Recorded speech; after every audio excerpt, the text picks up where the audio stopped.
농촌 지역의 노인정에서는 경찰이 교통안전교육에 나서고 있는데요.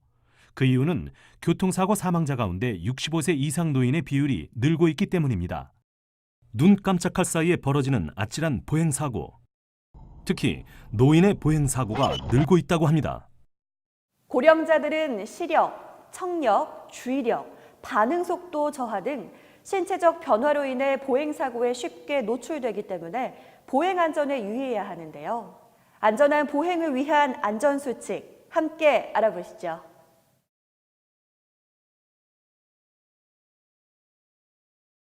가장 먼저 길을 건널 땐 무단횡단은 절대 삼가며 반드시 횡단보도, 육교, 지하도를 이용합니다.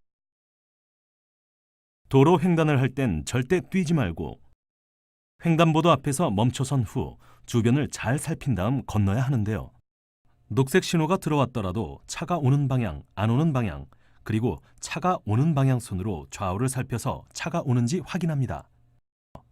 건널 때는 우측으로 건너야 하며 이때 운전자와 눈을 맞추며 안전을 확인한 후 건넙니다.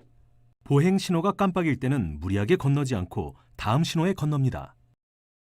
버스 또는 화물차의 경우 운전석이 높아 보행자를 확인하기 어려우므로 손을 들어 보행자를 확인시켜주고 길을 걸을 땐 반드시 보도를 이용하며 보도가 없을 경우엔 길 안쪽으로 통행합니다.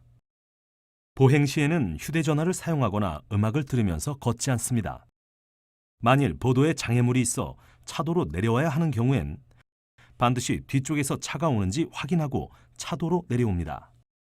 골목길, 커브길 등 운전자가 보행자를 인지 못하는 사각지대가 항상 존재한다는 것을 알아야 하고 보행할 땐 자동차 주위를 피하고 좌우를 살펴 걷습니다.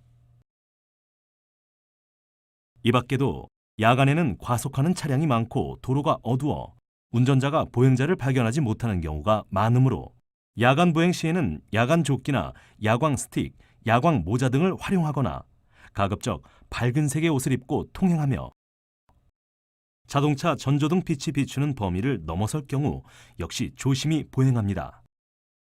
또한 야간에 횡단 시설이 없는 곳에서 도로를 건널 때는 되도록 가로등이 켜진 곳으로 통행합니다.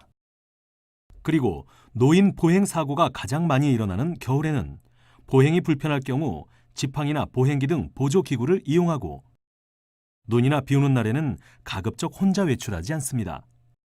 보행 시 빙판길 등 미끄러운 길로 다니지 않아야 하며 주머니에 손은 넣지 않고 보폭은 좁게 천천히 걷습니다. 늘어나는 차량 속 시민들의 교통안전은 선택이 아닌 필수인데요. 보행 안전수칙을 지켜 안전한 보행하시기를 바랍니다.